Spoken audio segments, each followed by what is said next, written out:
Hello. How is everybody doing tonight? So glad to be here with all of you. Should be yet another great late night chat. It is the 2nd of August. The 2nd of August. So glad to be here with all of you. Hit the like button, hit the subscribe button, hit the notifications bell. We are going to have a great late night conversation. So let's do it. Let's do it. Of the American century.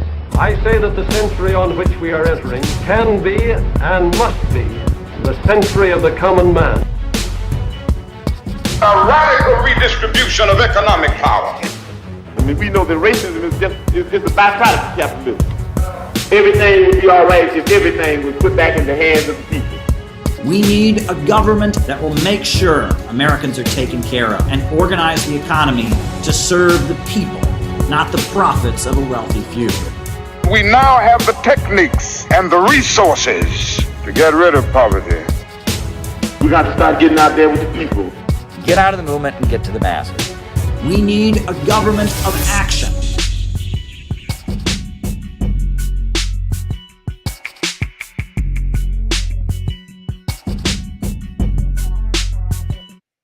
All right, everybody. Welcome, welcome, welcome.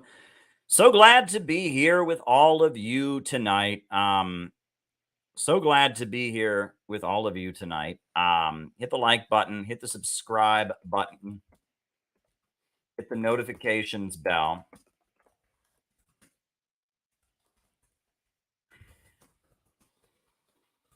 Hit the notifications bell. Got a super chat that already came in, so I wrote it down. Very good. Very, very good.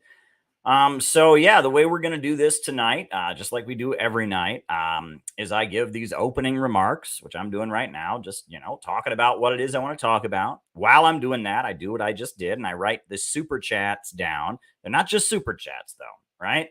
I'm on different platforms. So if you're on YouTube and you have something you want me to talk about in the second half of the show, you do what Jason just did and you send me a super chat. If you are on Rumble, and I would prefer, by the way, if you want to help this show out, the best way to ask your questions would be via a Rumble rant. Send a Rumble rant and I will write it down. And if you're on the Rockfin, right? We love the Rockfin. We're live on the Rockfin right now. If you're on the Rockfin, why you can send a tip on the Rockfin. Every different platform has its way of allowing people to contribute and ask questions. So while I give my opening remarks, I write down the various questions that come in via different platforms. And then from there, I do a roll call after the end of my opening remarks. We find out who it is on the other side of the camera who is watching. And we do that. And then from there, I answer questions for the rest of the night. It's a 3-part show. That's the way we do it. 3 parts, a 3-part show. That's the way we do it. So, yeah, if you have something you want me to talk about in the second half of our program, send a Rumble rant, a super chat, a Rockfin tip, send your question in. I'll be writing them down as I go. And that's the way we'll do things. Now, a couple quick announcements before we get going. We are just a few days away from a very important protest that is happening at the United Nations. And that protest is called Humanity for Peace. Humanity for Peace. August 6th, the United Nations Plaza. No more Hiroshimas, no more Nagasaki's. The Center for Political Innovation is an official sponsor of the protest. We are sponsors of it. We are backers. People are coming in from out of town. I know Noah's coming down for it. And folks from Jersey are coming in for it. And folks from Pennsylvania. It's going to be a good day. It's going to be a great day. It'll be at 1:00 in the UN Plaza, Dag Hammarskjöld Plaza at the UN, 47th Street, and 2nd Avenue is the entrance, but it'll be, it's by 1st Avenue, right, is where the UN is. That's where the rally is going to be. So if you can join us, that would be great. Scott Ritter is going to be speaking. Mike Mater, the Libertarian candidate for president, is going to be speaking. Garland Nixon is going to be there. Nick Brana of the People's Party is going to be there. Jose Vega, the legendary disruptor, is going to be there.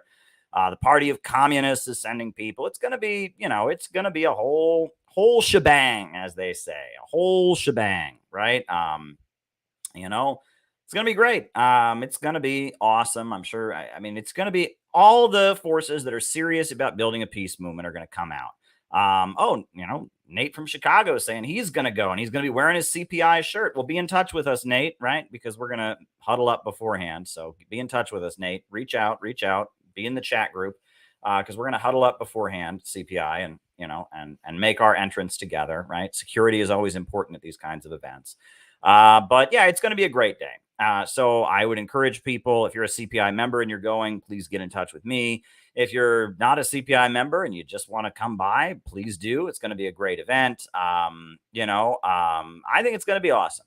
So I would encourage you. I would absolutely, positively encourage you to attend this upcoming rally. It's going to be awesome. Humanity for peace.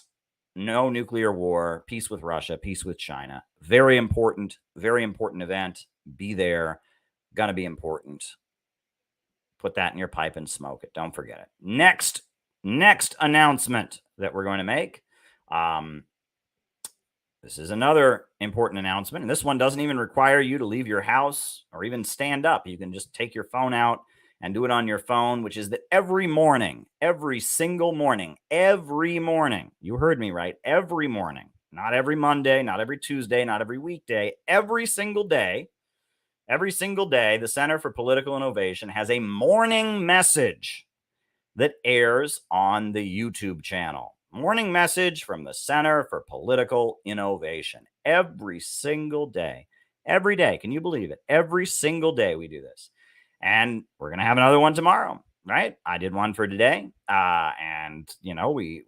had one the day before that. And every day we do a morning message. So I would encourage you to go to the Center for Political Innovation YouTube channel and subscribe and start your day with the Center for Political Innovation with one of our morning messages, right? Because we do it every single day. Every day at 6 a.m., a new message comes up on the CPI YouTube channel. And we are hoping to help people start their day with revolutionary hope and optimism, which is the message of the Center for Political Innovation. We put forward revolutionary hope and optimism. We are anti-imperialists. We are progressive socialists.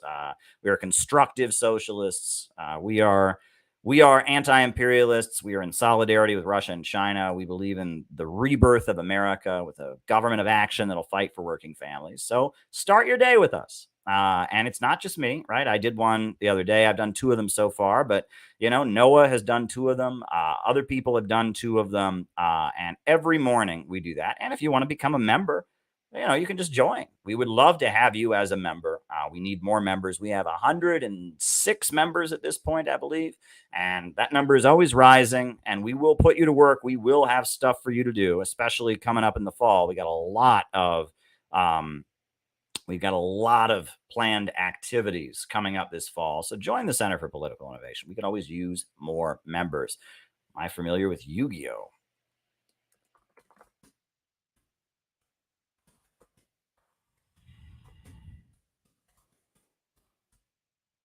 King of Games. So there we go. That's the other announcement I just wanted to make clear to everybody. So those are the two things that I just wanted to talk to you all about, right? Those are the big announcements. We got Sunday, August 6th. We got joining the Center for Political Innovation with our morning messages that we're doing every single morning. And I'm really happy with how many people have stepped up to the plate to make these morning messages. We've got, Rainer Shea is not a member. He made one. Lori Spencer is not a member. She made one. And we've got other non-members that are making guest messages to greet our organization. And it's really, really awesome what people are doing. Other people are stepping up to the plate. We're doing this, right? This is a way we can support each other, right? And that's what the Center for Political Innovation is about. It's about supporting each other, right? Supporting each other and building an anti-imperialist socialist community in the heart of imperialism in the United States, and preparing for the coming storm, teaching Marxism, teaching socialism and anti-imperialism, also teaching Christianity, also teaching the values, the progressive tradition. We're doing great stuff, and we'd love for you to be a part of it. And one way, just start listening to the morning messages and see if we float your boat, see if you like what we have to say, and start your day with the CPI. So those are my two announcements that I've got. Those are my two announcements. So I guess from here, I will get into my opening remarks.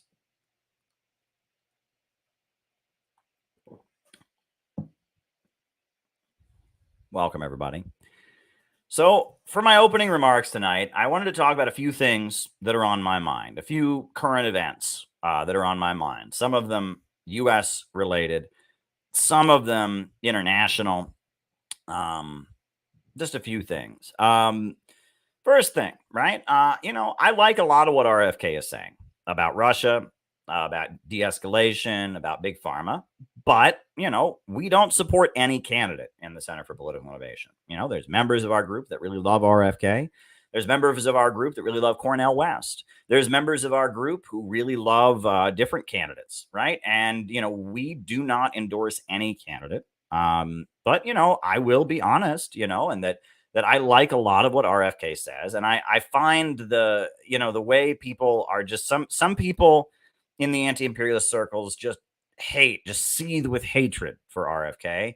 And other people in the anti-imperialist circles really like him. And I wish people would just calm down and recognize that we're all anti-imperialists. And at the end of the day, one candidate is not going to make a difference. What's going to make a difference is how much of a community we can build.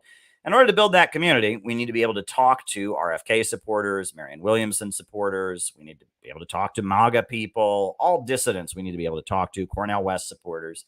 And so that means that if we disagree with something, don't make it a bloody, ugly, throw down, cutthroat. That's fine. No one's making you like RFK. You do like RFK, and that's fine. No one's telling you that you're not allowed to like RFK. But I would encourage people to just de-escalate, right? I like a lot of what RFK has to say, but there's things that he says that I don't like. I don't like the way he talks about Israel. He's a very vehement supporter of Israel. I don't like that his economic program does not seem to really be bringing dramatic economic reforms like Medicare for all, et cetera. And there's another thing I don't like that RFK does. And I mean, no offense to RFK supporters here, right? Because I can understand the good things about RFK, and we don't take any position on American politics. But I'm going to highlight just one thing that RFK has said multiple times that I know is not true. And I have heard him say it in multiple interviews. And, as someone who is an anti-imperialist, I just have to point out that this is not true. RFK repeatedly in interviews has said that Iran hangs gay people, that in Iran, they hang people for being gay. That is not true. It's not true. I've been to Iran, and I know for a fact it's not true. And if you don't believe me, right, if you think I'm a propagandist, I used to work at Press TV, so therefore anything I say about Iran is malarkey, blah, blah, blah, fine.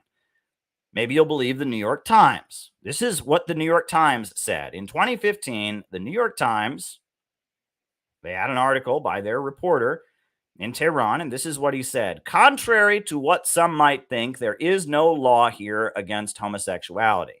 There is, however, a law against sodomy, which carries the death penalty. It's a very difficult crime to prove. The law requires at least four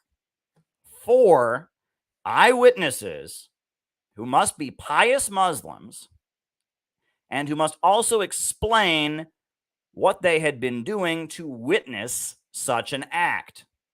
They are required to explain why they didn't leave the room or why they didn't cover their eyes, or if they had their hands and feet bound, why they did not turn their heads and look away. So in order for someone in Iran to be killed for being gay, there have to be four people. It's not just for being gay. It would be for sodomy. There have to be four people who saw it happen, saw one body part go into another body part. And they have to have actually seen it. There have to be four people who actually saw one body part go into another body part. And then they have to explain why they saw it. So it's pretty much impossible to execute someone for sodomy in Iran. Transgender Iranians can have sex change operations. No one ever talks about that, but Iran has a lot of doctors, and there's a lot of people who from all over the Middle East who fly to Iran to get transgender surgery. Ayatollah Khomeini, the former supreme leader, said that transgender people are sick and that those who are born in the wrong body must be helped. Now, Iran is no easy place for gays, lesbians, and transgenders, but any perception in the West that people are hanged regularly on every street corner for their sexuality or their gender identity is far from reality. Now, that's not from a communist newspaper. That's not from an Islamic newspaper. That's not from an Iranian publication. That's from the New York Times, okay? And the New York Times basically said, no, they don't kill people for being gay. Now, I have been to Iran, and I have seen that there is a gay neighborhood in Tehran where homosexuals hang out, where the police don't enforce the anti-gay laws. It's like a gay cruising gay district. There's a gay district in Tehran that everyone knows what it is. And they get it's kind of an unwritten rule that they look the other way and allow it to be what it is. Right. And that, they are Muslims in Iran. It is an Islamic republic. They are opposed to homosexuality. But this notion that gay people are being executed in Iran is malarkey. It's not true. And when I was in college, I'll never forget, at my college, the LGBT organization, they put on their bulletin board, they had a picture of two men hanging. And it said, the reason Ahmadinejad says there's no gay people in Iran is because he killed them all. Well, actually, those two men in that photograph, this was all over Facebook, all over the internet. Those two men in that photograph were hanged because they gang raped a 13-year-old boy. They grabbed a 13-year-old boy, a minor, off the street and took turns raping him. That is very different than being gay. And yes, in Iran, they do have the death penalty for rape. And yeah, if two men grabbed a 13-year-old boy and held him at knife point and raped him, that is punishable by the death penalty in Iran. And those two guys were hung for that. Now, I'm against the death penalty. I don't think the death penalty is a good thing, and that's a whole nother conversation we can have another night. We've talked about my views on the death penalty, which are not exactly, I think that in a country like Iran, it makes sense that they have the death penalty. It sucks, but based on the circumstances of Iran, and a whole nother conversation, but I think the death penalty is an awful thing. And I wish no country in the world had the death penalty, right? I really wish that no country in the world had the death penalty. But, it makes sense that in the circumstances Iran is in, that they would have the death penalty. But the idea that they hung these guys just for being gay, that just didn't happen, right? So, again, that is me saying that while I like what RFK says about vaccines, and I like what RFK has revealed about the CIA killing his father, and I like what RFK has said about Russia and the need for a de-escalation and peace with Russia, and how there was a Soviet spy who was his friend when he was a kid and went over to his house and all of that, right? I think all of that's great. But when it comes to, there's one particular issue with the Iran stuff where I don't think he's correct, right? And so I, as an honest actor who does not endorse any candidate, I am giving you a situation where I'm just telling you that notion that they kill people in Iran for being gay, that is not true, right? That is Israeli propaganda. And I obviously disagree with many other things he says about Israel. Now, there's talk that he might debate Max Blumenthal about Israel. I'd be interested to see that. Let's see if it happens. I mean, look, the fact that he's willing to engage with people, he doesn't just call them anti-Semitic, that he admits that it's not anti-Semitic to criticize Israel, right? But he just, it's complicated, right? All of these figures are complicated. None of them are communists. None of them are full-on anti-imperialists. They're all representative of different factions in the bourgeois state, right? I don't even know what that means.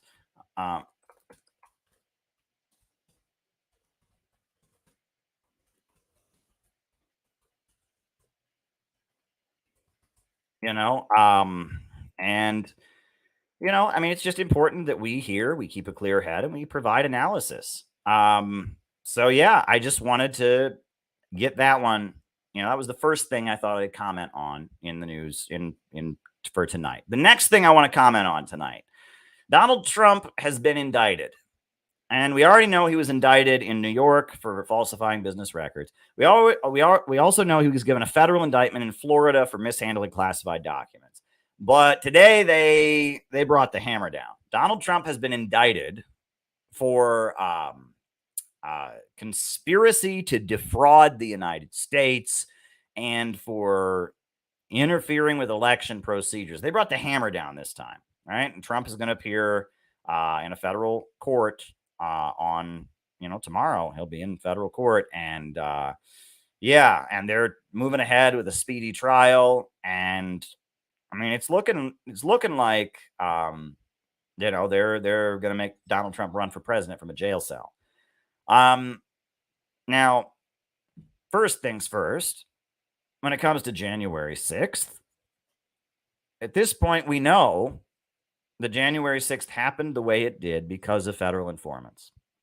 All right. I mean, we almost know that. I mean, we don't know it 100%, but when it comes to the Ray Epps situation, when we have the FBI director who will not answer the question when asked about whether or not there were federal informants inside the Capitol who let people in, who allowed people to come in, when no one will explain why Ray Epps hasn't been arrested when he's on video everywhere telling people that we need to go into the Capitol. Yeah, we need to go in. I mean, at this point, events happened on January 6th the way they did because of the intervention of federal forces. Now, that doesn't mean that everyone who went in, is a completely innocent bystander. Of course, that doesn't mean that. That doesn't mean that everyone who acted that day is just a completely innocent person who didn't do anything wrong. We're not saying that, right? I mean, there was obviously a lot of criminal activity that took place on January 6th, but a large amount of that criminal activity was enabled to happen due to federal entrapment. And it's looking to me like imagine this was any other country. All right? Imagine that in Venezuela, they were going to have an election and all the polls showed that one guy was going to win. And so right before the election, they charged him with every crime in the world. And I mean, this is obvious what it is, right? Donald Trump is leading in the polls, right? Donald Trump is leading in the polls.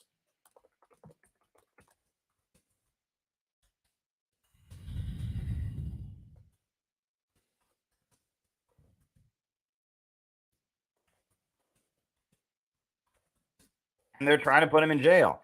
And this election is looking to be a clusterfuck because the only way they can have Biden win and make sure that Kamala Harris becomes president is to have a clusterfuck. It's becoming a clusterfuck, right? They were hoping that they would be able to just make sure the Republicans didn't nominate Trump and have the Democrats win because they would have a boring Republican like DeSantis. And that wasn't going to work. And now we've got RFK running for president, and he's very popular, right? He's wildly popular, more popular than Biden is, according to some polls. We've got, and more popular than Trump even, according to some polls. We've got Cornel West running for president. We have Marianne Williamson running for president. We have the No Labels campaign, right? Have you heard about this? Joe Manchin is going to run for president on the No Labels ticket. And Donald Trump is indicted. And this whole thing it's the only way that they can secure Kamala Harris presidency is to have a clusterfuck, right? They are trying to make this election so much of a three-ring circus with so much confusion and divide the votes every way that at the end of the day, we get President Kamala Harris, not President Biden, President Kamala Harris. The Hillary Clinton State Department. I wrote a book about this telling you exactly what they were doing. In 2020, September of 2020, I published a book called Kamala Harris and the Future of America, an essay in 3 parts. And, it got some play. Got some reviews. A newspaper in India reviewed it, which I thought was pretty neat. I didn't see that coming. It was reviewed in the Morning Star, which is the main Communist Party newspaper in Britain of the old CPGB. Right? Not Jyoti's CPGBML, not the communists of the UK, but rather the CPGB. They interviewed it, right? The CPGB. They did it. They ran an article about it, and they wrote a review of it. It was an honest review. It had some criticism. That's fine. You're allowed to criticize my work, right? They ran a review of it, and I did a lot of radio interviews about it, and then after I did it, more people came to me. I got to talk to somebody who had was a Palestine activist in San Francisco who met with Kamala Harris right after a trip to Israel, and she was just not interested in anything they had to say. That was enlightening. And other people have come to me with rumors about what happened while she was living in Quebec. And this is my book, Kamala Harris and the Future of America. And what I reveal in my book, right, is that that Kamala Harris was selected for the presidency by the very forces that ran the Hillary Clinton State Department, right? That is who selected her. She has been selected by the Hillary Clinton State Department. All the donors to Hillary Clinton, at the last minute, they switched their money and they gave their money to Kamala Harris. And Tulsi Gabbard represents a section of the military that said, no way in hell. And Tulsi Gabbard used her time on the debate stage to go after Kamala Harris. And Kamala Harris is a really dangerous person. She is somebody that they know how to control psychologically. I would encourage you to go read my book, right? My book has been very widely reviewed. Everyone who reviews it pretty much likes it. You have no idea how dangerous Kamala Harris really is. You don't know. Like, this woman is someone that they have psychologically programmed.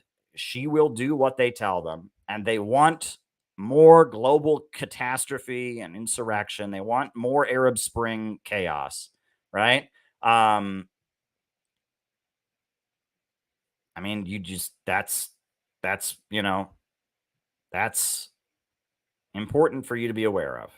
That's important for you to be aware of. So I would just like everyone to very carefully think about what's happening. Go and read my book on Kamala Harris. Go look at some of the interviews I've done. Kamala Harris is dangerous. She's very, very dangerous. I've written a whole book about it. I've done a deep dive. I know talk about her father, Donald Harris. I got information, from someone who knows Donald Harris quite intimately for years and knows about the estrangement. And look, you don't know what you're dealing with. And that is what they're trying to do with this election. They are trying to give us Kamala Harris as president. The only way they can do that is have Biden get reelected and step down. She would never win an election if she ran by herself. And that's what this upcoming vote, that's what they are trying to do. They are trying to set the stage for President Kamala Harris. That is what they are doing. And I really wish people would go and read what I wrote, because it's blatantly obvious if you read my book. All righty. Okay. So that was another thing I wanted to talk about, right? The other thing is, right now, many people have asked me about the coup in Niger, right? The coup in Niger. And now we see what's happening in Burkina Faso and etc. What I'm telling you is that right now, the priority of Russia and China is to prevent an all-out regional proxy war from breaking out in Africa, right? In West Africa, there is a danger now that an all-out proxy war will break out, because so many African countries are moving in the pro-China direction, pro-Russia direction. And, Russia has called for a return to constitutional procedure in Niger, and that, the guy who's in power in Niger is pro-Russian, and he's sticking to his guns. But I'm just telling you that the priority of the region right now is to de-escalate this. It would be not in the interest of anybody for there to break out a regional war between pro-Russian governments and pro-Chinese governments and pro-US governments, pro-French governments on the African continent. We need this to de-escalate. That's what we need. We need there to be a solution, right, that de-escalates this, and it's good to see France get their uranium supply cut off.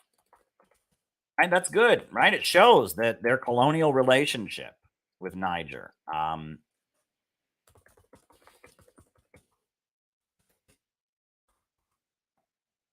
that's good. That's good that that France is is being forced to treat Niger better. That's good, right? Yeah. And I mean, I don't quite know what to say about it, but yeah, we don't want a regional war, right? And that's the main thing. If this war in Russia and Ukraine is already causing enough hunger in the world. It's already causing a huge amount of waste of money on weapons and bombs and tanks. And if there was a whole nother front that broke out in Africa, that would not be good for humanity. And that ultimately there needs to be a de-escalation, right? There needs to be a de-escalation. France needs to recognize the sovereignty of Niger, give them better economic deals, treat them better. African countries should have the freedom to do business with whoever they want, including Russia and China. But we need a de-escalation. And that it's dangerous. One of the trends that I see, and I'll just be honest, one of the trends that I see among anti-imperialists is we get excited, right? Because we love the battle high. We love the battle, we love to see our side winning. And I do. I was happy that Russia was moving in to protect the people of Donbass, but and you get battle high, but at the same time, you want to be a realist here, right? If a regional war broke out, with dragged in Burkina Faso, dragged in Niger, dragged in Nigeria, it would be a nightmare, okay? And as much as we want to see economic development, we do. As much as we want to see more sovereignty and the rise of the anti-imperialist bloc, what the anti-imperialists want right now is global chaos. They want instability all over the planet so that they can stay at the top. And this situation, while right now it's good, we're seeing Niger assert its independence from France, etc. This could spin in another direction very quickly, right? And we could have a whole bloody conflict that just goes on and on and on, and all kinds of people dying, and that wouldn't be good, right? So let's see if we can move toward a de-escalation, and that should be our priority. Now, I mean, if a conflict breaks out, obviously we're on the anti-imperialist side. I mean, we are. Right? We are going to stand with the forces that are resisting Western imperialism. We're with them to the end. But I would argue it is not in our interest to see a regional war break out. And that may be a difficult position for people to take. And it's a nuanced position, right? We're not supporting the imperialists by any means. We're not.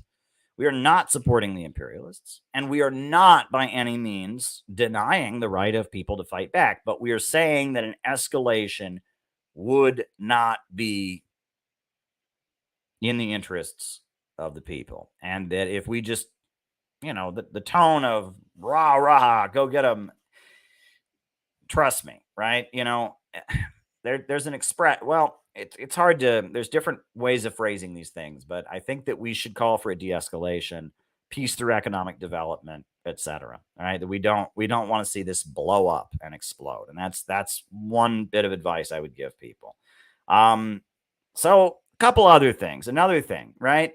So, this is it's like a week old or something. I guess the fake left, of which Anna Kasparian of the Young Turks is one of the most blatant partisans, right? I mean, she has attacked Gray Zone. She's attacked Max Blumenthal. She was a big supporter of sending weapons to Syria and trying to overthrow the Syrian government. She's all about smearing and attacking anti-imperialist voices, and was all about Joe Biden, and people that are Trump supporters or people that are not supporting Joe Biden are all a bunch of racists, and she's just like the queen of the synthetic left. But this clip is now floating around, and apparently the synthetic left is mad at her, and I'll give you my thoughts on this. Biggest change that some of you might have noticed with me is that I'm done with the identitarian garbage. I'm done with it. It is a giant distraction, and the more we focus on it, and it's definitely very obvious to me when it comes to the left, the people who are supposed to be fighting for a better economic system, better economic conditions, better working conditions, all of that stuff pushed aside. Let's focus on the identitarian stuff. And the identitarian stuff by nature divides us and leads to more fights, more conflict, even among us. But that's the point. We've been saying that for 10 years, Anna. We've been saying that for 10 years. We've been saying that since 2015. I mean, we've been saying that all along. And that whole time, the Young Turk fans have said that we're all secretly Nazis, right? It's National Socialism. They have said that we're all crypto white nationalists.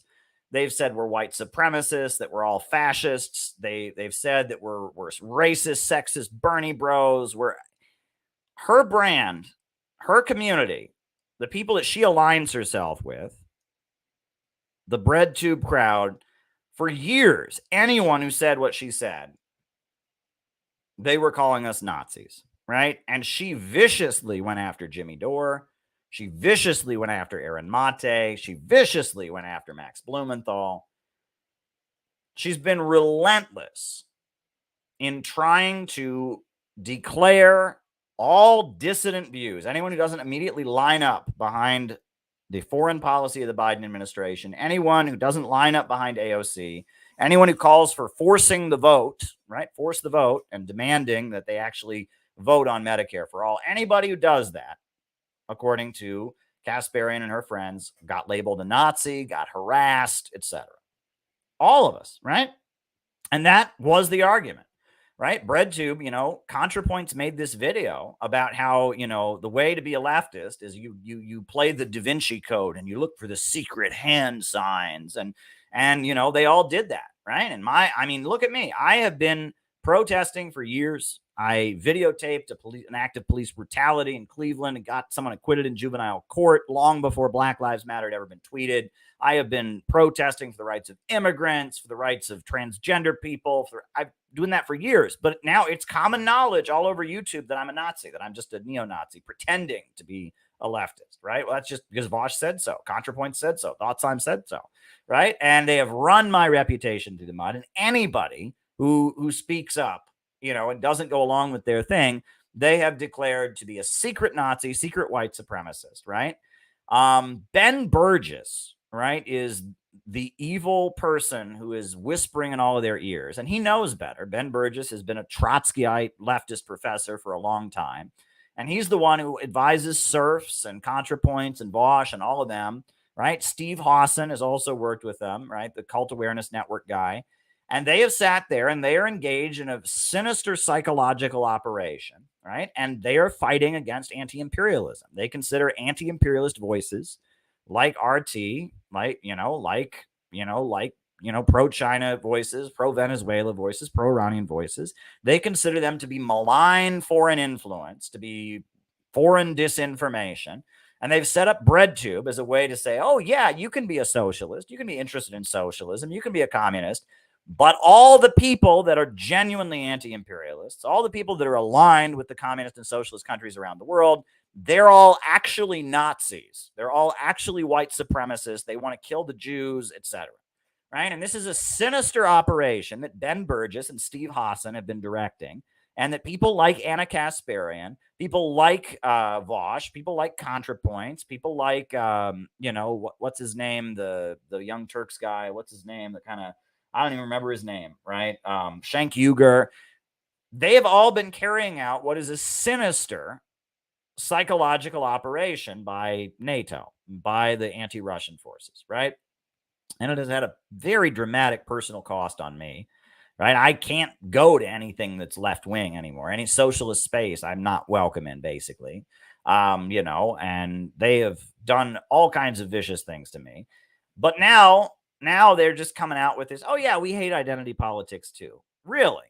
You hate identity politics too now.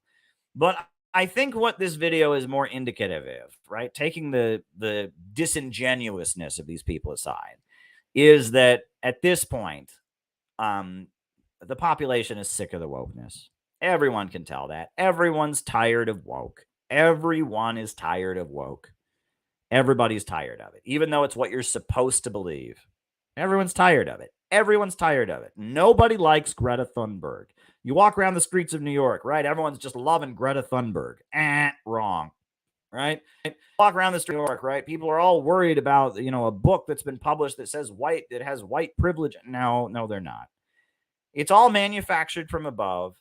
It's what we're told we're supposed to like to be good people by Twitter and Facebook and the algorithms. Everyone's tired of wokeness. Everyone is sick of it. And they realize this now. And they realize this, so they're tap dancing around. They're trying to maintain. They want, when the blowback comes, to still be a factor. They don't want to go down with the ship. And so now the way we've been talking about class struggle and improving economic conditions, a 4-point plan to improve the country, now suddenly that's okay.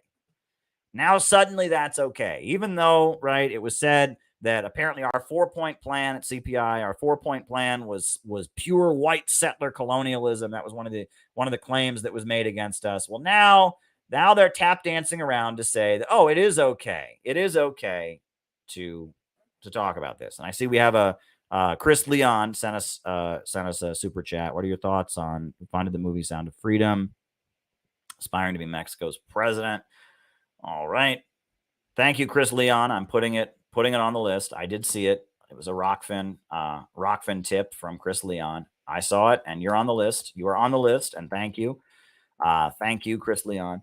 And John McCarthy. And they lied and helped marry Mike Gravel's endorsement of Tulsi, which kept her out of the final debates and made the war possible. Didn't realize that.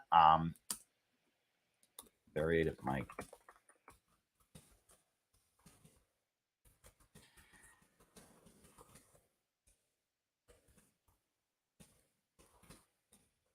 So yeah, there you go, folks. I mean,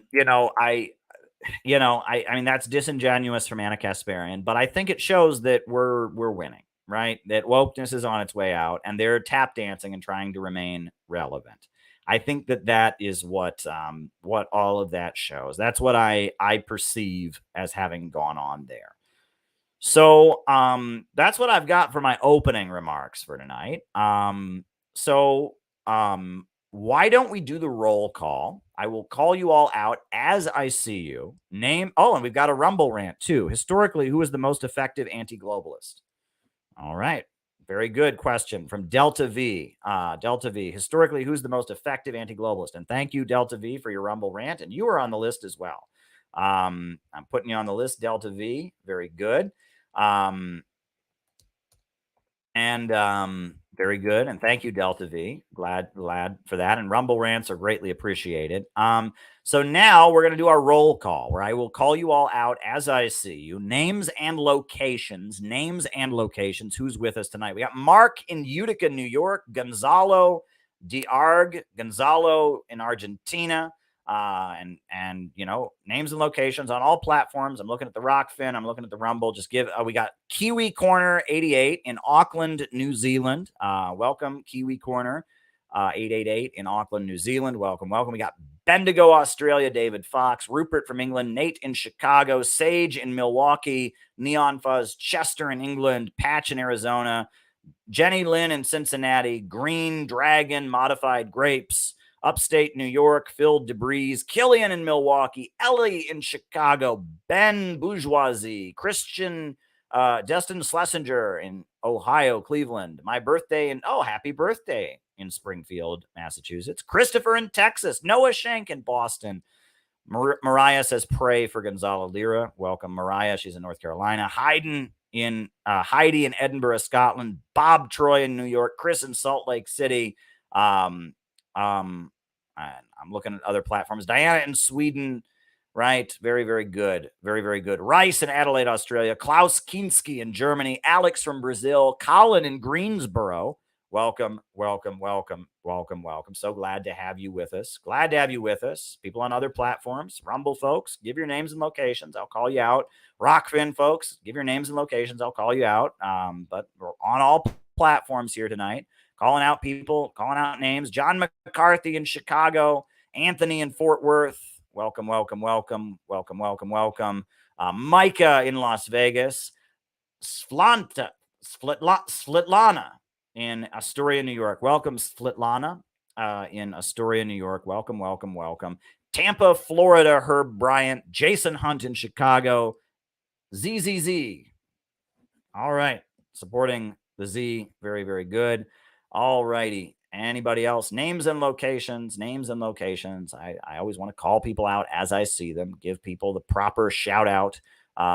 Herb Bryant in Tampa, Florida. Who else? Who else is with us tonight? We got Jonathan. Names and locations. Names and locations. Names and locations. Alex from Brazil is with us. Welcome, Alex. Welcome, welcome, welcome. Alex from Brazil. Nate in Chicago. Rupert Fellows from England. Chester in England. David Fox, Bendigo, Australia. Jenny Lynn in Cincinnati. David Fox. All right, everybody. Welcome, welcome, welcome. Glad that you're here. So hit the like button.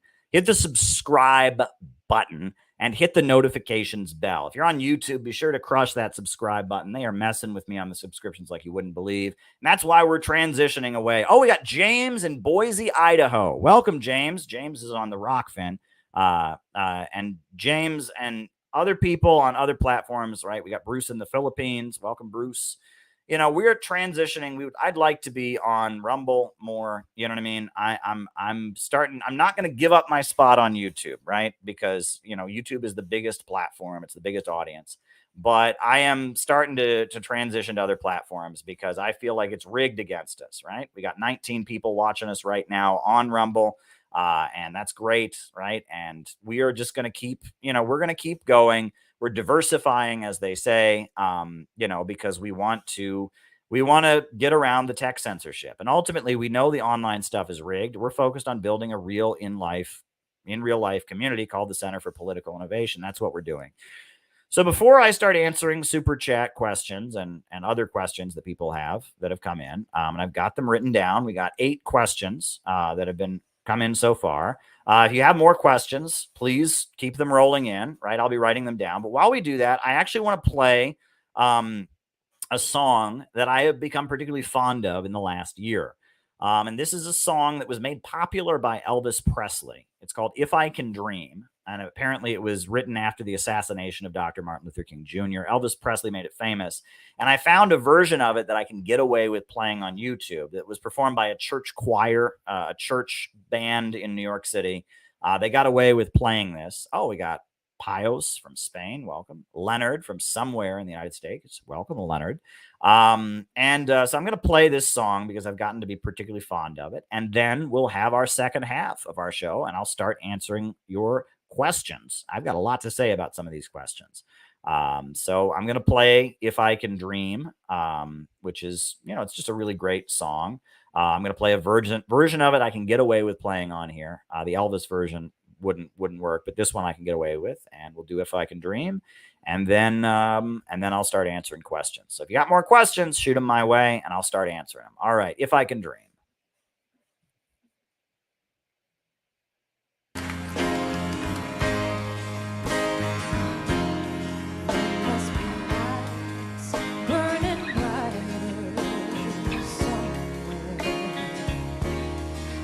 To be birds flying higher in the sky, more blue.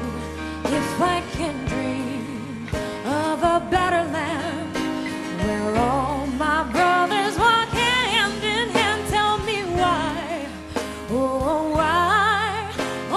why can't my dream come true? Oh, why?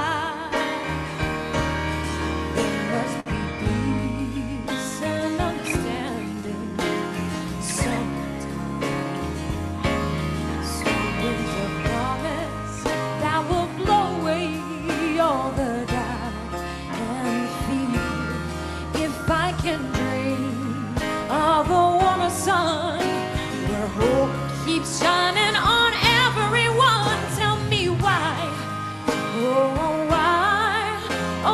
why won't that sun appear?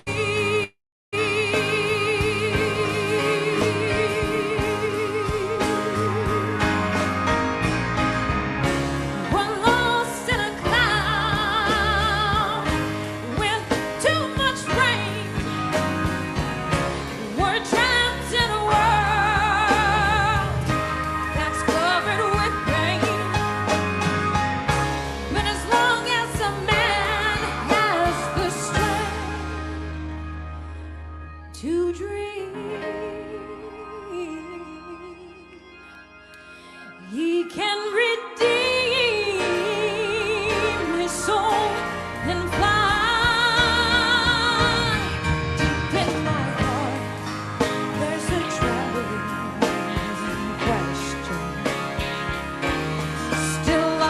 I'm sure that the answer's gonna come somehow.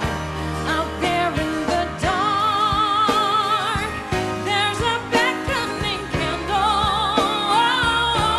And while I can think, while I can talk, while I can stand, while I can walk, while I can dream, oh, please let my dream come true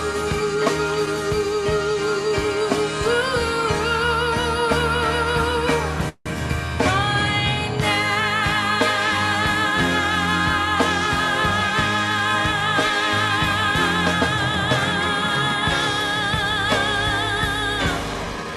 All right now.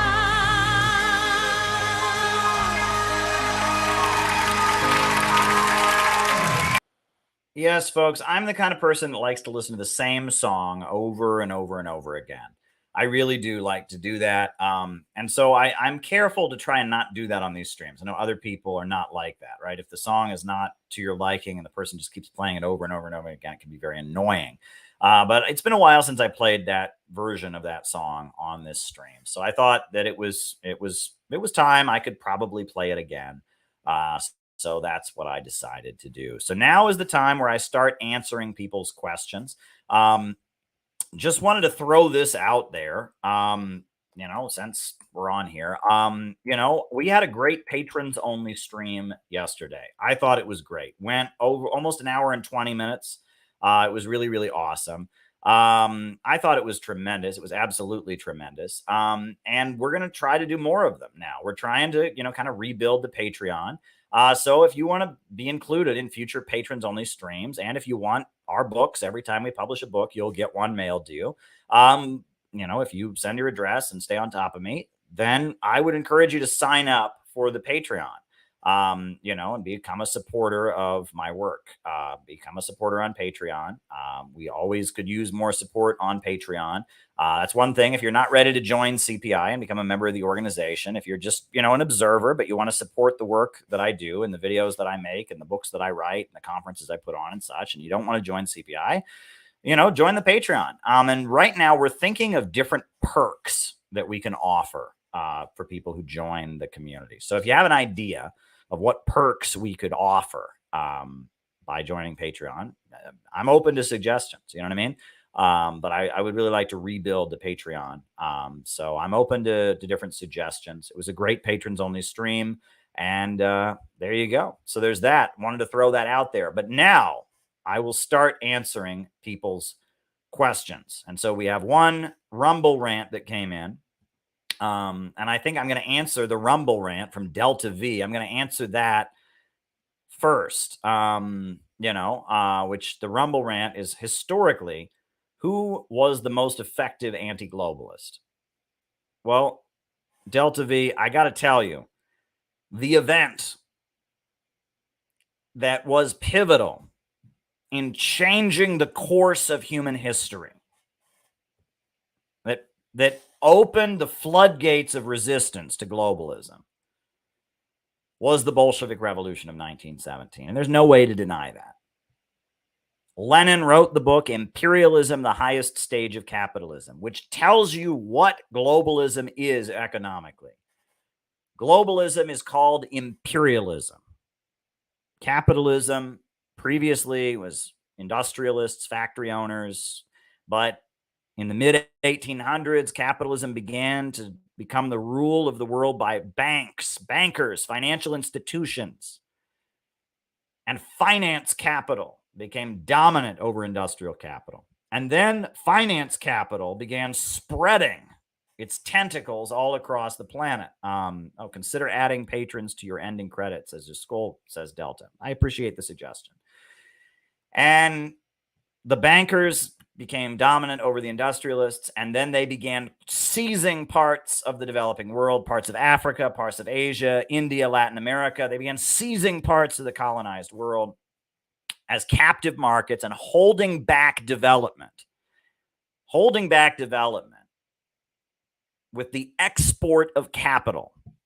And what is the export of capital? The export of capital is in the past, countries exported products, in Britain, they made a lot of cloth, the textile looms, they exported cloth. But now they export corporations. They don't export French fries, they export McDonald's all over the world, right? And the export of capital, the dominance of the world by different corporations, that's what globalism is. And the World Economic Forum, the International Monetary Fund, the World Bank, these institutions represent, BlackRock, Goldman Sachs, Chase Bank, Bank of America. We're talking about a financial elite that rules the world, that dominates the oil markets primarily and dominates big tech, right? The tech monopolists and the oil banking elite. That's really who has the upper hand. Those are the big ultra monopolies that are all tied in with big banks that dominate the world. And that's globalism. And Lenin had the brilliance. He understood it right as it was happening. And he wrote a book called Imperialism, the Highest Stage of Capitalism. He then carried out the Russian Revolution and broke Russia out of that system. And then immediately he convened the Congress of the Peoples of the East in Azerbaijan, in Baku, and had people from Africa and people from Asia and people from South America and people from the Middle East, the Arab world, Central Asia, every corner of the world there to talk about how can we defeat imperialism. And the Russian Revolution opened the door to national liberation struggles in Africa, national liberation struggles in Asia. Eventually, China broke free and became the second largest economy in the world. Eventually, you had countries like Libya that raised themselves up, and you had the Cuban Revolution, and that the pivotal event that turned the tide against globalism and turned the tide to build a global anti-imperialist movement was the Bolshevik Revolution of 1917. I mean, that there's just no question about that, and that may not be the answer that you want to hear, because often people who use the term globalist, they think that all these, these big banks that rule the world are all communists. No, they ain't. Right. They think that, that it's somehow a socialist agenda. It is not. Right. And that there is a lot of social democratic rhetoric. Writing it down.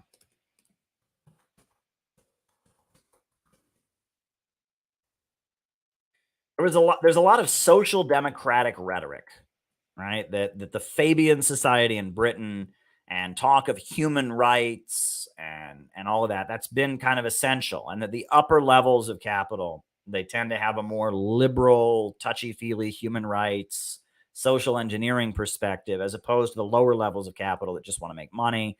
But at the end of the day, they're not socialists, because socialism means countries breaking free and organizing the banks, factories, and industries to serve the people, not the profits of a wealthy few.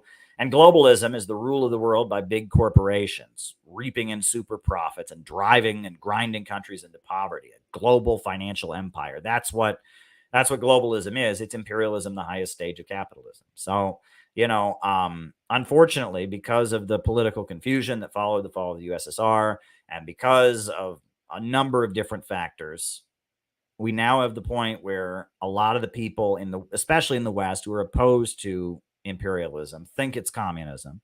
And it ain't. And we have a lot of people who call themselves leftists or socialists or communists, who all they do is defend globalism from bad people who they label racist or sexist or homophobic or whatever. And they're waging a culture war to help secure the rule of the globalists and the imperialists. So things have gotten very confused, no doubt. But you have to argue that in terms of pivoting the world away from the domination of the Western financial system, the Bolshevik Revolution of 1917 was key.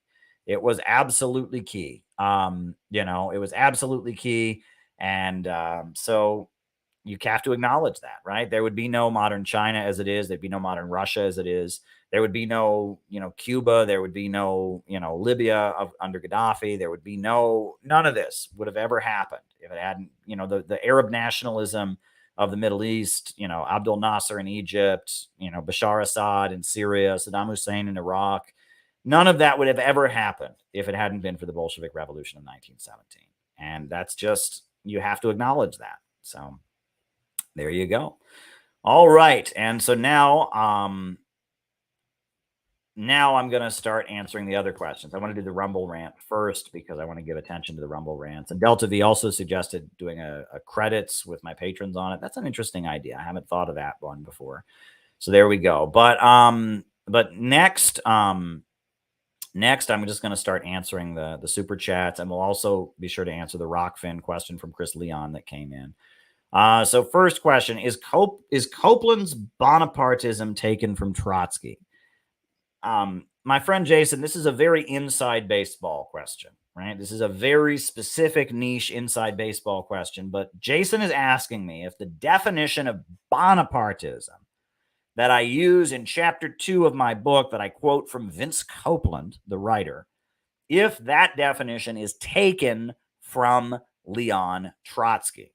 And the answer to that, Jason, is I do not know. I know Vince Copeland was heavily influenced by Trotsky, and he read and studied a lot of Trotsky. Was one of the founders of the Sam Marcy tendency that considered themselves to be Trotskyists, even though they took positions that were contrary to what Trotskyists around the world took. I don't know, right? I quote extensively in this book Karl Marx and what he wrote about Louis Bonaparte. I quote extensively various figures to talk about what fascism is, R. Palm Dutt and others. But I do quote Vincent Copeland giving a definition of fascism. And you're asking if that definition from Vincent Copeland is rooted in Trotskyism. And my answer is I don't know. I have not found a definition of Bonapartism given by Leon Trotsky. But I'll just, for the audience, I will be very clear that when capitalism enters a long-term crisis, there tend to be divisions within the capitalist class. The capitalists begin fighting against each other. And the only way that they are able to defeat each other is by mobilizing sections of the working class to be their foot soldiers. And that's what happens in a capitalist crisis. That's what's happening now. The elite of the Western world, things are going wrong. Russia and China are rising. The economy is getting worse. The population's angry and ready to fight. So they're fighting with each other about how to move the world in a better direction. And they're recruiting working class people to be their foot soldiers in these fights. And when one section of the capitalist class is able to take control of the government and take dramatic moves to stabilize society, and move against members of their own class, move against other capitalists in order to try and stabilize society, that is what we call Bonapartism. And fascism is a form of Bonapartism. It's not the only form. Roosevelt was also a Bonapartist. He was not a fascist. There's good Bonapartists too. And a lot of the socialist revolutionary movements around the world have begun as Bonapartist movements. Abraham Lincoln was a Bonapartist. He was a great Bonapartist. That fascism is one particular form of Bonapartism that involves dramatic degrowth methods to try and stabilize capitalism. But there's other forms of Bonapartism too that are progressive, etc. So that is what my understanding is. And in this book, I quote many different writers on this concept, explaining what fascism is as a specific kind of Bonapartism, explaining who Louis Bonaparte was. The first chapter of my book talks about the basis of the crisis, which is that capitalism cannot handle technological development. Capitalism, right, as the means of production expand and technology advances, the capitalist system can no longer contain, the creative energy of humanity. And so it seeks degrowth as a way of stabilizing. And Karl Marx talks about this in the Communist Manifesto. That's the first chapter. As I talk about overproduction, the tendency of the falling rate of profit, the contradiction between the worker and the machine, the problem of poverty created by abundance, poverty amid plenty. Second chapter, I talk about Bonapartism. The third chapter, I talk about counter gangs and revolutionary organizations and how they can maneuver within Bonapartist struggles. And then the final chapter of the book, I talk about what's coming for the United States, the role that communist groups have played in the United States historically. I talk about the Communist Party USA. I talk about the new communist movement. I talk about the prospects for building a socialist movement in our time, etc. So, yeah. Go and read my new book, Where is America Going? Oh, I see we have another one. Thoughts on RFK, politicians in general, fear-mongering. And thank you, Delta V. And we'll We'll talk fear-mongering about China and who owns the farmland in America. That's a very good question, Delta V. You're on the list. I'm putting you on the list. Thank you, Delta V, for that. That's another Rumble rant came in from Delta V, putting that on the list. You're on the list, Delta V. Thank you for that. And that's what my new book is about. So go and read it, right? And it's been highlighted in Global Times. Kim Iverson did a segment promoting my new book. This book has really touched and influenced a lot of people. There's nothing like it in American politics right now. So I just want to let people be aware of that. All right. Next question. Are you familiar with Yu-Gi-Oh! King of Games? I think I am. If I remember correctly, that was a cartoon television show, right? And I never got into it. I thought it was kind of stupid, but my brother used to watch it. And what I remember is that there was a character. It was like a Japanese cartoon show, right? It was kind of like Dragon Ball Z or Pokemon or Digimon or whatever. And I never got into that kind of thing. My younger brother, he liked that kind of thing. All I remember is that there was a character who had like what was supposed to be an American accent. And he would refer, I guess the hero was Yu-Gi-Oh, right? It was this guy with like yellow hair that was like spiky, and he was supposed to be tough. And I just remember there was like his friend, and his friend talked like this. Hey, Yugi, what are you going to do? And his friend had this like crass, like New York accent. Hey, Yugi, hey, Yu-Gi-Oh, what are you going to do? Hey, Yugi. I just remember that, right? I remember that. The other thing I remember is that I guess when that show started being popular, the trendy thing to do, this shows you how stupid we can be as kids, right? I just remember the trendy thing at school was, instead of calling it Yu-Gi-Oh, people would call it You-Gay-Ho. That was our elementary school humor, right? We said naughty words, but we would say, instead of Yu-Gi-Oh, we'd be like, someone's watching You-Gay-Ho, You-Gay-Ho, right? We said a naughty word. We said gay and we said ho. So it was You-Gay-Ho. So there we go. You-Gay-Ho. That's all I remember. You're asking me Yu-Gi-Oh! King of Games. I'm telling you, it was a show that I remember with the spiky yellow-haired kid, and they like played cards or something. It reminded me of Pokemon. And there was a friend who had like an embarrassing American accent. Hey, Yugi. And then at school, we all called it You-Gay-Ho because we wanted to use naughty words. So there we go. There you go. I don't know why you asked me about it, Roy. Hope my answer was sufficient. I hope it was helpful. So there we go. Interesting questions we get here, right? Not what I thought I'd be talking about on here, but hey, what are you going to do? What are you going to do? Right? So there we go. The next question I've got, I accidentally removed it, so I'm not going to put it on the screen, but it says gays against groomers is a grift and propaganda. What is gays against groomers? So the groomer thing, right, is that there's a feeling, that this is an interesting debate, right? So the right wing, right, there's this feeling on the internet that teachers are grooming children to be gay, right? Which I don't think is the case. I just don't think that's the reality. But if that is the reality, if any teacher is doing anything sexual with any student, they should be arrested, right? I mean, you don't have sex with children. That's child molestation. Nothing sexual should be going on between teachers and students, right? Even if the students are of age, that's still inappropriate, right? It's still not appropriate. Even if the students are 18, it's still not appropriate. But especially with underage kids, that's just not okay. But I guess the feeling on the right wing is that some of the gay clubs in school and all of that is gay teachers trying to manipulate young children to be gay. I don't think that's the case. I think that's more about, providing counseling, making sure that kids, who may have issues with their sexual whatever, that's what that's about. I will say though, I will say, Caleb was talking about a character of Joey, right? Of course, I'm behind when he's talking. See, there you go. Neon Fuzz knows more about it. Thank you, Sage. Sage handled it. He knows more about Yu-Gi-Oh. But I guess that's the feeling, right? And that, if there is any grooming or trying to influence young people sexually, that shouldn't go on. And actually, one of the laws that they passed in Florida, I didn't think there was anything wrong with it. It was that there shouldn't be discussion of homosexuality and sexual issues with children under the age of 8. And I'm thinking, like, what could be wrong with that? right? Yeah, I would agree. Yeah, with kids under the age of 8, their parents need to have the talk with them or whatever. But why? What's wrong with that?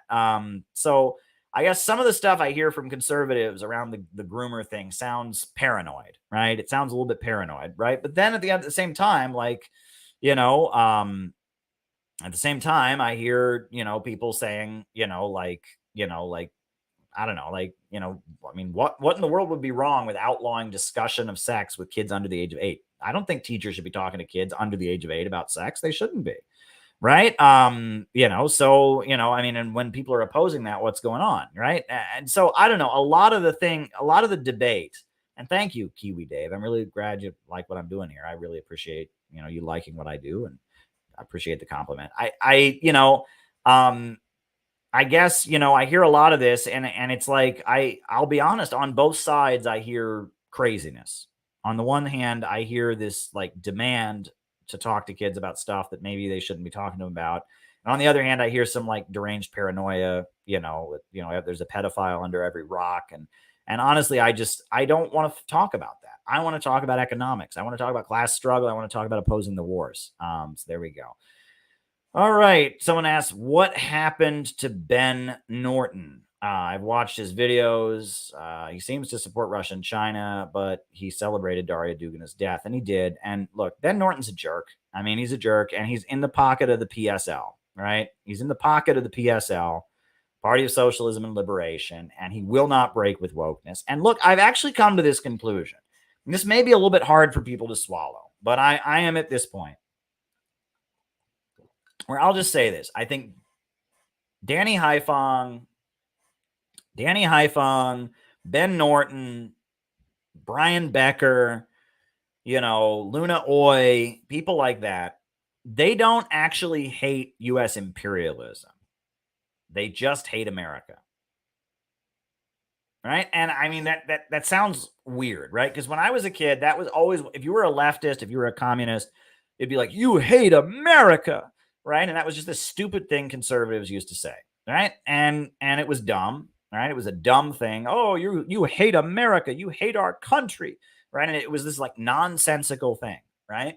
And I used to just, and that, sometimes, especially when you're young and you're a leftist, you'd be like, yeah, I do hate America, whatever. But like at this point, right, there's a system called imperialism. Global monopoly capitalism that's grinding the world into poverty. I hate that system, right? And I know that an essential part of defeating that system is the American working class, right? Is mobilizing the American people to understand that it is their duty to, and not just their duty, but it's in their economic interest to align with the people of the world to defeat that system, right? That is basically what it means to be an anti-imperialist in America. Is we mobilize the U.S. working class against imperialism. We mobilize the U.S. workers to fight in their true interest against the imperialists, right? That is our duty. And in fact, you want to go read a great document on it, go read Long Live Leninism by the Chinese Communist Party, right? And I always quote it because that document makes it abundantly clear, that working class of the Western countries must align with the, with the colonized people of the world, right?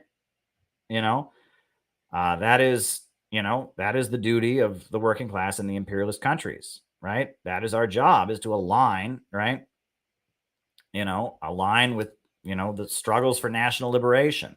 And I'll pull up the quote later, but that has always been my understanding.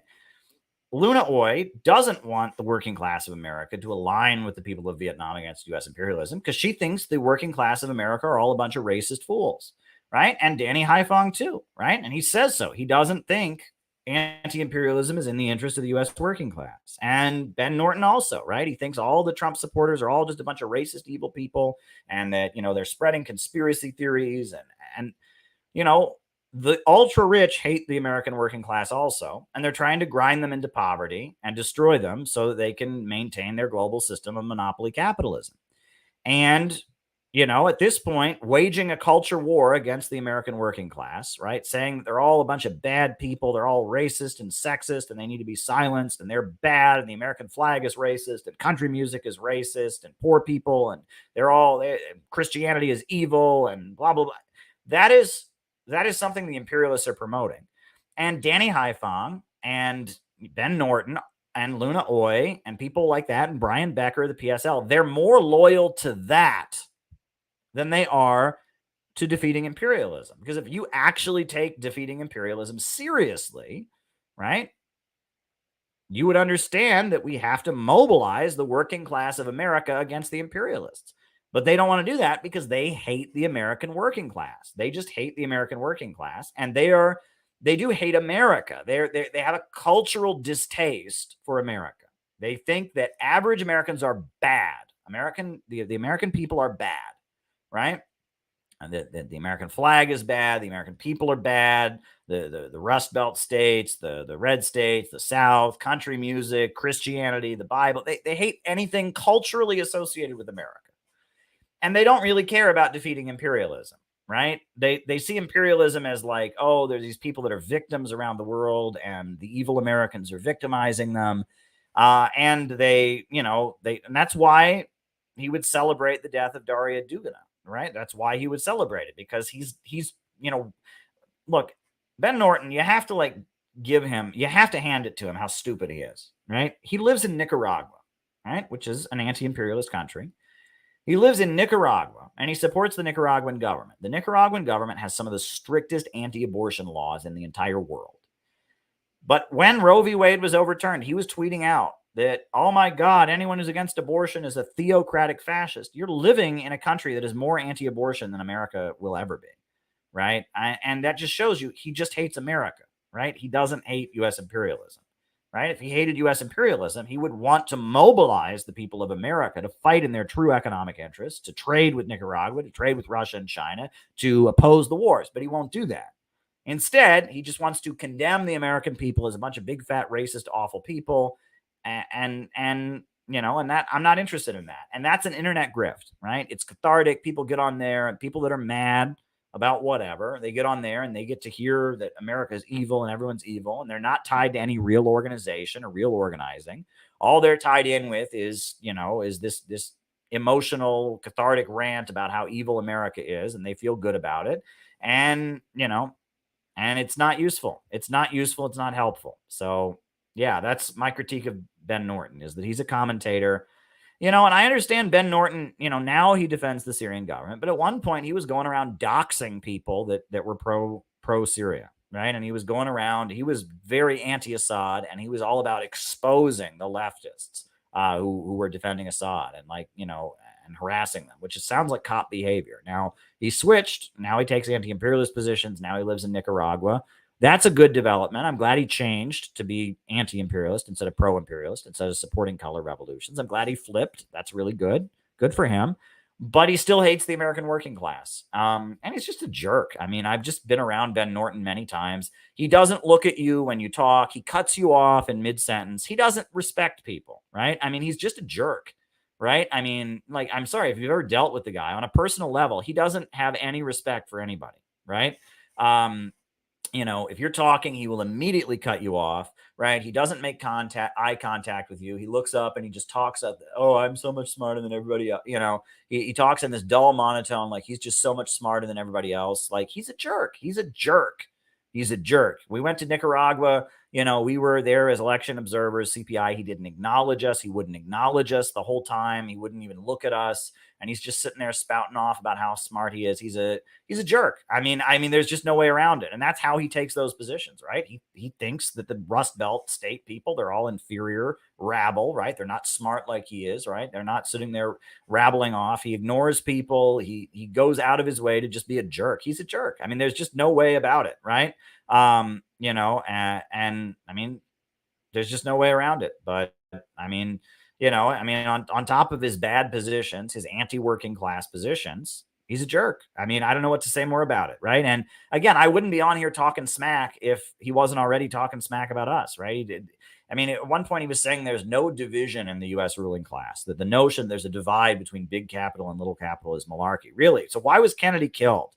Why was Kennedy killed? Why? I mean, what was that about, right? What was, what was Roosevelt and the business plot about? There's never been any divisions in the U.S. ruling class. That's like the dumb shit Ben Norton says. And he knows it all, right? He's great. And that's why he's in Nicaragua saying anyone who opposes abortion is a theocrat fascist, as he's in Nicaragua that has the strictest anti-abortion laws of any country in the world, right? You can't take these people seriously. All right. What is actually known about Kamala in Quebec? Nothing. Nothing.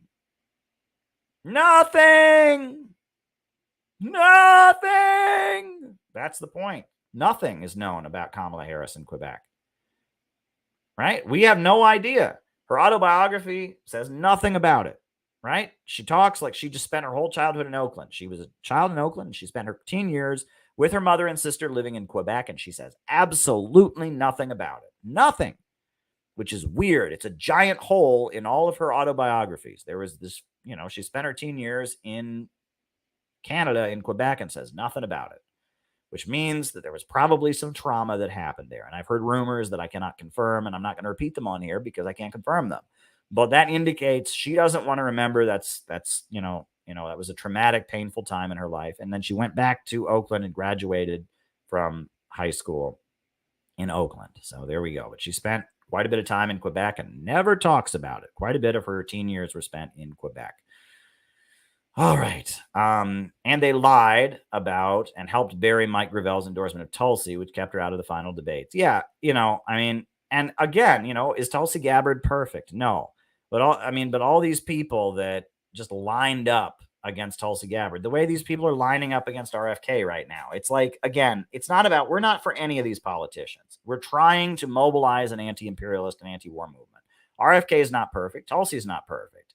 But, TYT and all these folks that suddenly they line up against these anti-war voices. They suddenly discover that these anti-war voices are all racist. They're all, it's very convenient, I guess you could say, and it's obnoxious. So, yeah, and it's like, I just criticized RFK and the sodomy laws in Iran and all of that. I did, right? And I showed that he's not, telling the truth about Iran, but I still admire the other things he says, right? And that, again, we don't endorse any candidate here, but, the way people like this, it's like, I don't know.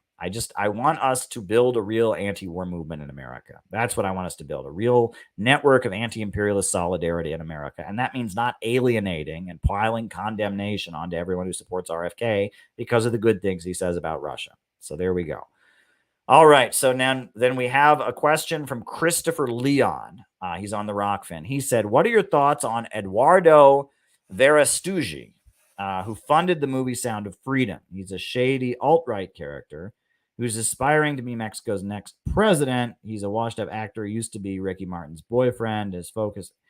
Well, I like the current president of Mexico, Chris. I really like AMLO. AMLO, the current president of Mexico, is amazing, right? He is an anti-imperialist. He's friendly to Venezuela. He's friendly to China.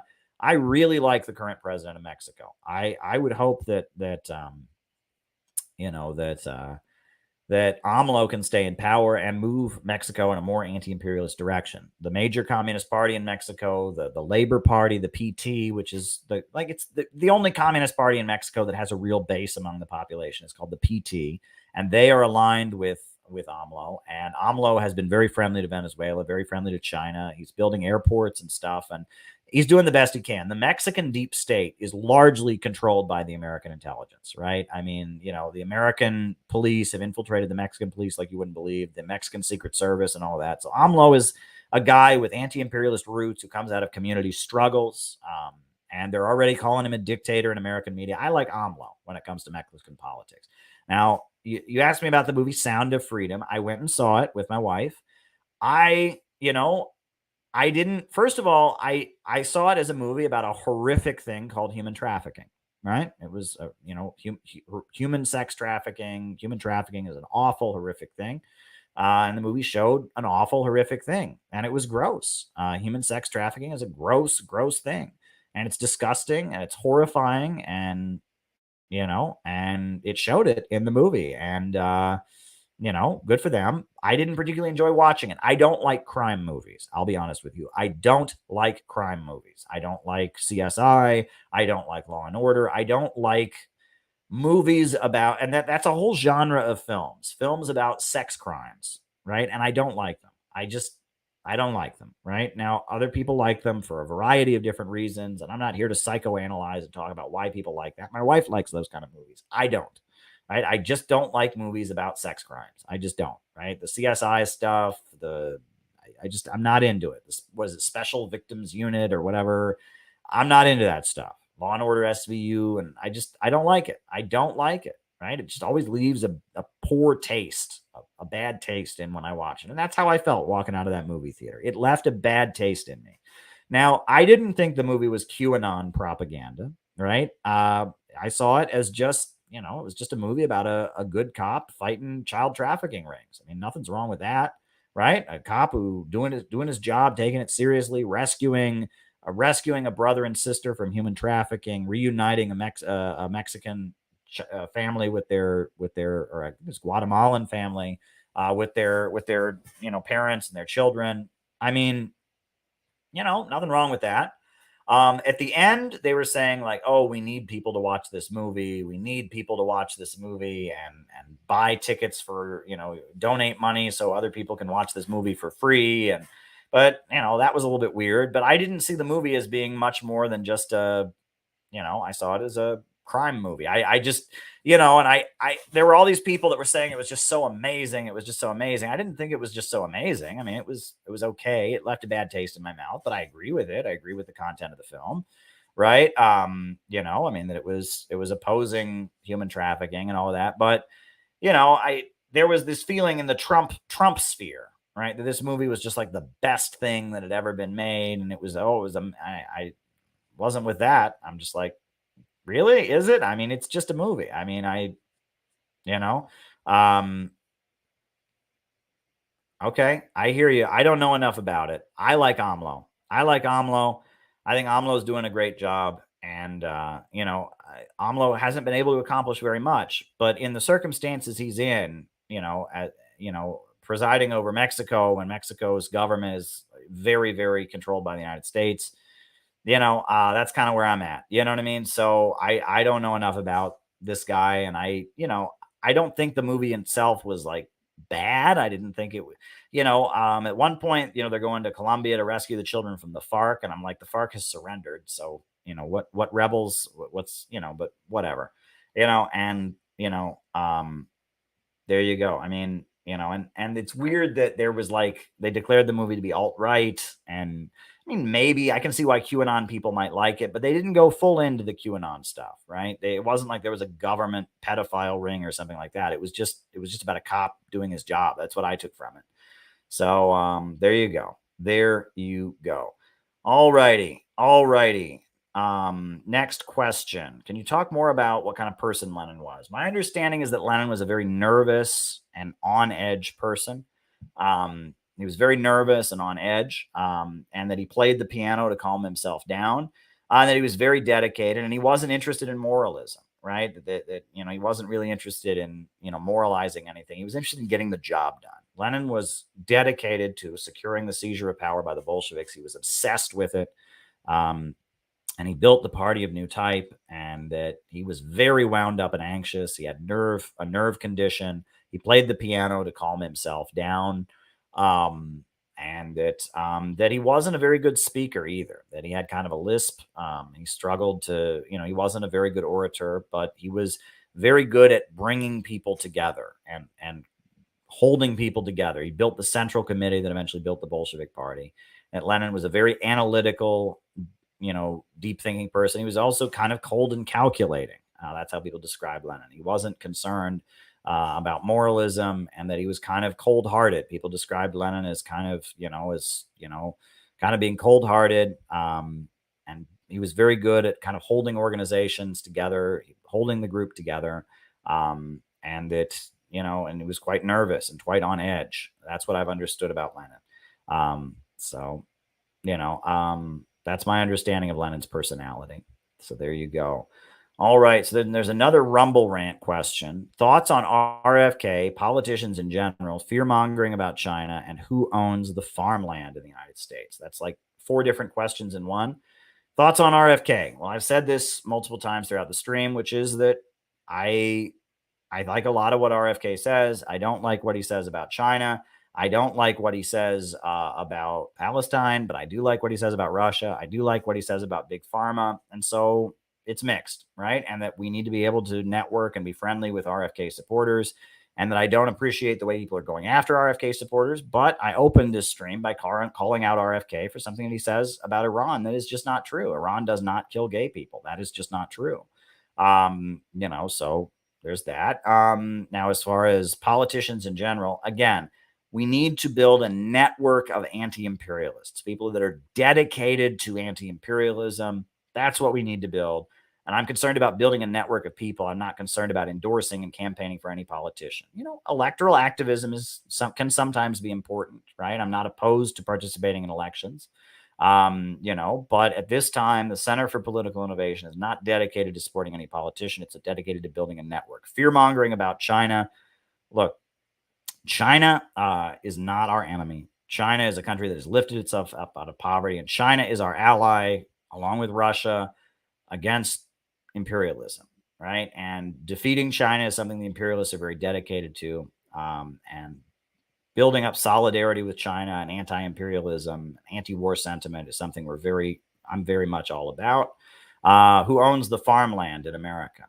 Big American agribusiness owns the farmland in America, right? That's the family farm is long forgotten, and it's big American agribusiness that owns the farmland of America. Around the world, they're really trying, in Ireland and in Norway and other places, they're really trying to reduce agricultural output, which is horrendous. In a world where so many people are hungry, why would they be trying to reduce agricultural output, right? But that's what BlackRock and all of them are devoted to. It's part of degrowth. It's part of degrowth and trying to save capitalism from itself with degrowth. And so, if you want to understand all of that, read my book, Where is America Going? I talk about that in the book. All right. And then there's a couple other super chats. Kiwi Dave likes my stuff from New Zealand. Thanks, Dave. Doing the best I can. I talked about Lenin's personality already. This person is talking about Mexico and Mexican politics. I said I like AMLO. All right, folks, there we go. Don't forget the upcoming rally that's happening, right? Humanity for Peace. That's coming up. It's going to be really important, right? There's going to be actions around the country in Chicago and all kinds of places. They're having protests, but I'll be at the one in New York. It's going to be really important. That's going to be really, really great. Also, I would encourage you to tune in to the morning messages of the Center for Political Innovation. We start out every day with revolutionary hope and optimism. So tune in. We got that. And on that note, I guess it's a shorter stream tonight. That's fine. Not every stream can be a big, long thing. We're going to have a shorter stream tonight. So I'm going to put on the closing music unless anyone else has anything else they want me to talk about. So I'm going to put on our closing music. There we go. There we go. There we go.